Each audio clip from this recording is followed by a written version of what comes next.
Hoje vamos meditar em Êxodo, capítulo 13, versículo 17, que diz: Tendo Faraó deixado ir o povo, Deus não o levou pelo caminho da terra dos filisteus, posto que mais perto, pois disse: para que porventura o povo não se arrependa, vendo a guerra, e torne ao Egito. Deus nem sempre nos guia pelo caminho da felicidade que desejamos, que esperamos. Mas a direção de Deus sempre vai nos levar a lugares melhores. Apesar das dificuldades que às vezes enfrentamos, sempre Deus vai nos levar a lugares melhores do que nós imaginamos. Porque é assim, Ele sempre faz acima das nossas expectativas. E as dificuldades que nos vêm e no caminho onde Deus nos guia é para o nosso próprio crescimento. Ele vai nos guiar no caminho que Ele sabe que era o melhor para nós, e não que nós pensamos que seja o melhor. Porque Deus, Ele tem uma visão acima das dificuldades, acima das possibilidades que nós temos. Ele enxerga mais longe. Ele conhece-nos perfeitamente, conhece as circunstâncias que envolvem a nossa vida, o nosso mundo, e sabe perfeitamente o que é melhor para nós. Enquanto nós apenas imaginamos que alguma coisa seja boa, Deus já sabe que às vezes não é, nem sempre é.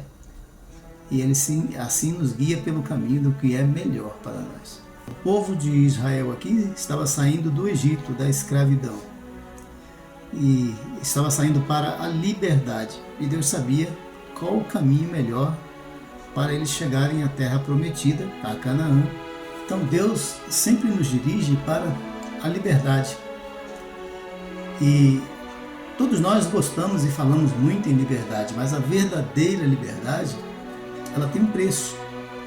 Ela não vem de graça, ela tem um preço. E nós não podemos nos esquivar de pagar o preço da liberdade, custe o que custar. Assim na vida espiritual também. Muitas vezes as pessoas acham que precisa pecar sempre mais. Estão presas a pecados que não conseguem largar nunca mais.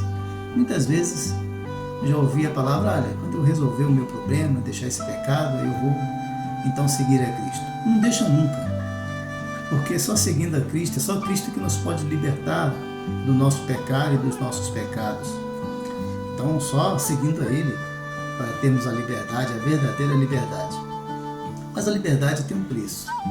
Nós não podemos nos esquivar de pagá-lo, custe o que custar, para que não venhamos a ficar escravos a vida inteira. Então o povo tinha uma grande paixão e mesmo Deus tomando todas as precauções, e sempre quis voltar ao Egito, estava com saudade do Egito, que era a terra da escravidão, né? Imagine isso, né? Voltar à terra da escravidão. Não quiseram pagar o preço da liberdade, de caminhar no deserto, de enfrentar inimigos, de enfrentar dificuldades, mas era a sua vida, era a sua liberdade. Estavam no caminho da Canaã, a terra que mana leite e mel. Se eles voltassem atrás, nunca teria chegado lá, né? Nunca teria chegado lá. Mas eles, quando chegaram e viram, a terra é boa, né? Teriam perdido a bênção se ficassem presos à terra da escravidão. Teriam continuado escravos para sempre. Tinham que pagar o preço de andar pelo deserto e caminhar, né? De enfrentar as dificuldades que viessem para que pudessem gozar da bênção. Então Deus enviou Moisés para livrar o povo da escravidão, porque Deus é contra a opressão, Deus é contra todo tipo de escravidão. Todo tipo de escravidão, Deus é contra. Ele quer que você seja liberta. Ele quer te salvar, te livrar de todo tipo de escravidão, seja na área psicológica, física, emocional, espiritual principalmente, né? Espiritual principalmente. Deus quer te libertar, Deus quer que você seja livre de toda a opressão.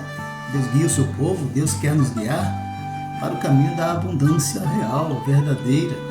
Em Êxodo capítulo 3, quando ele enviou Moisés chamou Moisés para enviá-lo para libertar o povo, no capítulo 3, versículo 8, Ele diz: por isso desci, a fim de livrá-lo da mão dos egípcios e para fazê-lo subir daquela terra a uma terra boa e ampla, terra que mana leite e mel, o lugar do cananeu, do Eteu, do Amorreu, do Ferezeu, do Eveu e do Jebuseu.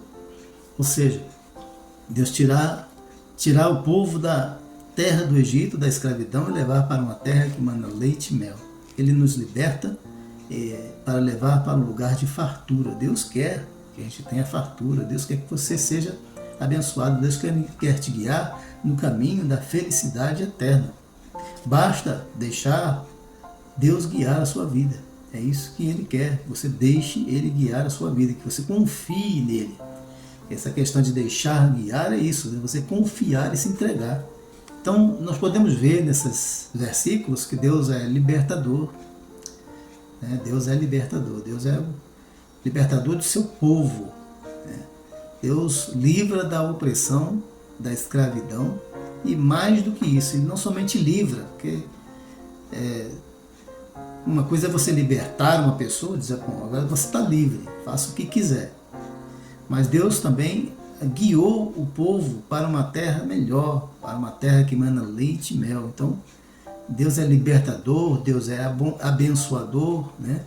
Deus é o que guia o seu povo no caminho melhor. Mateus capítulo 7 fala sobre isso, né? Sobre pedir e dá-se-vos-á. Buscar e achareis, bata e a porta se abrirá. Mas depois ele coloca algumas questões, né? Qual de vós, se seu filho lhe pedir um peixe, lhe dará uma serpente, lhe pedir pão, lhe dará pedra? Se vocês sendo maus, sabeis dar boas coisas a vossos filhos, quanto mais vosso Pai Celestial. Então, muitas vezes, vocês que são pais, nós que somos pais, experimentamos isso. Nossos filhos querem coisas que acham que são boas. Querem sair para brincar na rua, e fora do horário, né? Querem sair para ir para as festas, né? Fora de horário. Já notou que a maioria das catástrofes, das desgraças, acontecem tarde da noite, fora do horário, fora da hora, né? Fora da hora de estar na rua, em boates, em bailes, em lugares que não deveriam estar. Na verdade é isso, né? Não deveriam estar. A maioria das desgraças acontece nessas horas. Então, muitas vezes, nossos filhos querem a liberdade para fazer o que eles querem, sem se dar conta do perigo que estão sofrendo, e é assim que muitos acabam perdendo a vida cedo, né? Muitos até porque desobedecem o pai, briga contra o pai, contra a mãe, vai e acaba se dando mal. Então, muitas vezes nós somos como criança, aquela criancinha pequena que quer, ao ver uma pimenta, não sabe o que é uma pimenta, não sabe o que é ardido. Você pode falar: meu filho, isso aqui arde, mas ele não sabe o que arde, o que é arder, até experimentar. Às vezes querem coisas que são perigosas, que vai causar acidentes graves, e nós não podemos deixar.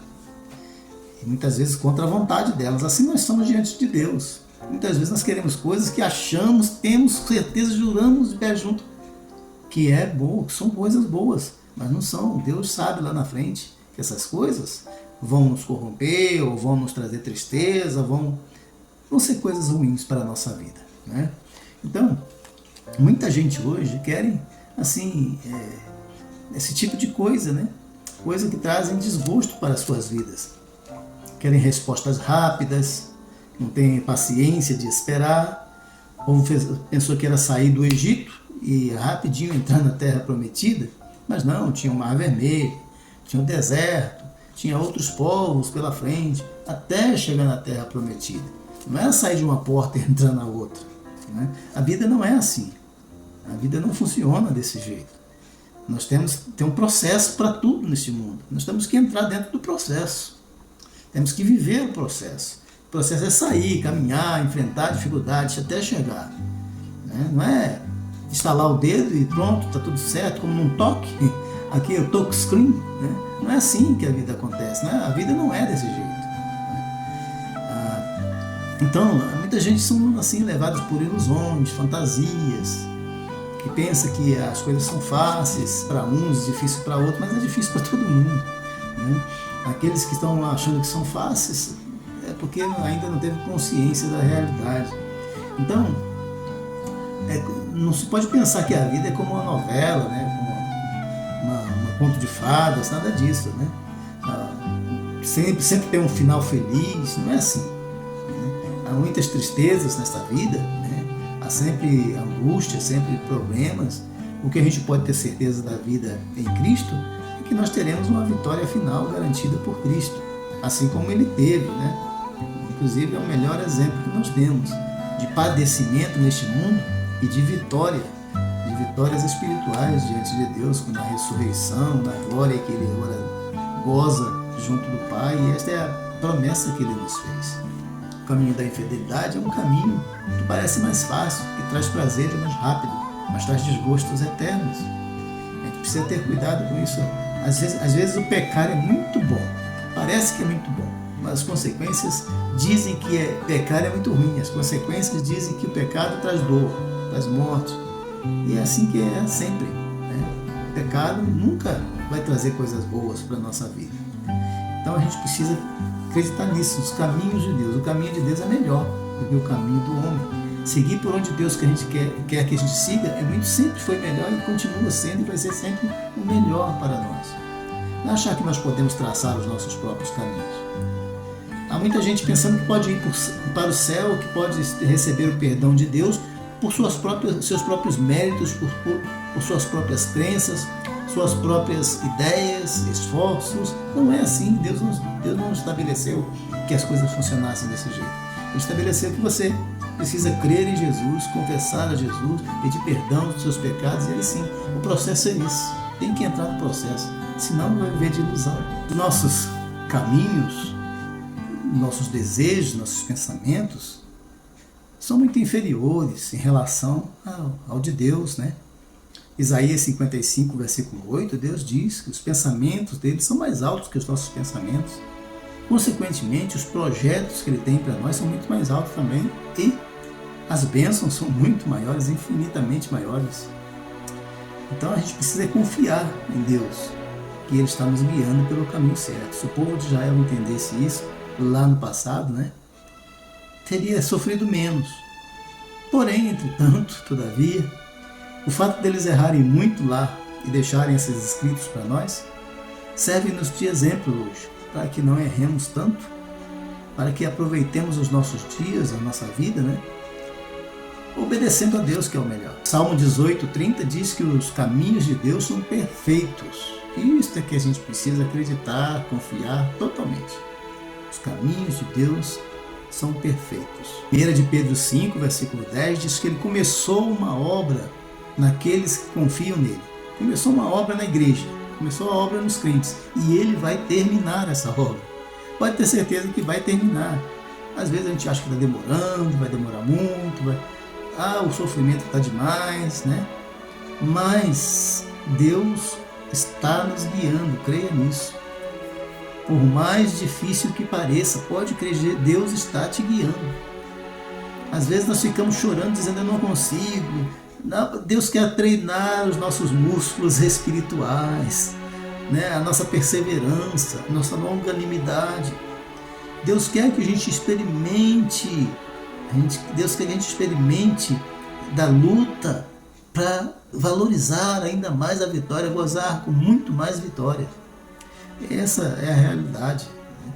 Deus quer nos treinar para sermos mais vencedores. Quanto maior a luta, quanto maior a dificuldade que a gente tem, maior a vitória. A gente precisa acreditar nisso. Quanto maior for a luta, quanto maior for a dificuldade, maior será a vitória dada por Deus. E quem é movido pela fé, crê nisso. Vive esperando isso. Não tem outro objetivo. Provérbios 14:12 diz que há caminhos que ao homem parece direito, mas o fim não é coisa boa, né? O fim é a morte, é a destruição. O fim não é o melhor, né? Conforme diz a música do grupo Logos. Então, a gente precisa crer em Deus. Ele está guiando a nossa vida. Se nós estamos na fé no Senhor Jesus, e se nós estamos obedecendo ao Senhor Jesus, devemos prosseguir na obediência, porque é nisso que está a nossa vitória. Na obediência à palavra de Jesus, aos ensinos de Jesus, está a nossa vitória. Então, creia nisto. Confie no Senhor Jesus. Confie que Deus está guiando seus passos. Persevere. Diz as Escrituras que aquele que perseverar até o fim receberá a coroa da vida. É isso. E é necessário, então, permanecer, perseverar. E isso é cada um de nós, né? Cada um de nós. Deus não pode fazer por mim, eu não posso fazer por você, você não pode fazer por mim. Você precisa perseverar na fé em Jesus.